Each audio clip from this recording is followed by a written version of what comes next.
Êtes-vous de gauche ou de droite? L'appellation trouve son origine en 1789. En pleine Révolution française, les députés s'étaient alors alignés à gauche ou à droite du président de l'Assemblée nationale constituante en fonction de leurs opinions face au roi et à la noblesse. On attendra le début du 20e siècle pour que ces étiquettes se répandent ailleurs dans le monde et parviennent jusqu'à nous.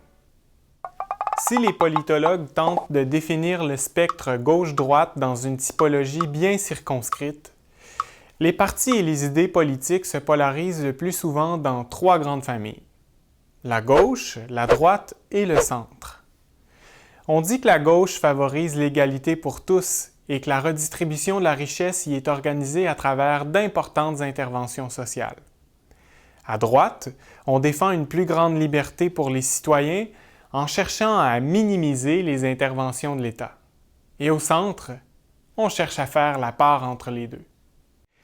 Il y a une grande étendue de perspectives sur le continuum de cet axe idéologique et plusieurs facteurs influencent le positionnement des acteurs. Le temps fait varier les points de vue.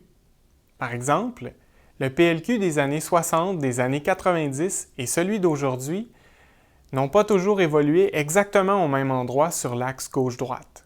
Il en va de même pour tous les partis qui ont une certaine longévité. L'espace géographique est aussi un facteur de variation. Par exemple, les partis de la droite américaine pourraient ne pas s'entendre avec leurs homologues idéologiques du Mexique. Enfin, les acteurs ajoutent eux-mêmes aux nuances. Au long de sa vie, une personne développe sa pensée et peut évoluer sur le spectre politique. D'autres facteurs peuvent aussi contribuer à faire évoluer notre positionnement. Par exemple, pour bien des électeurs québécois, la question nationale vient éclipser la polarisation entre la droite et la gauche.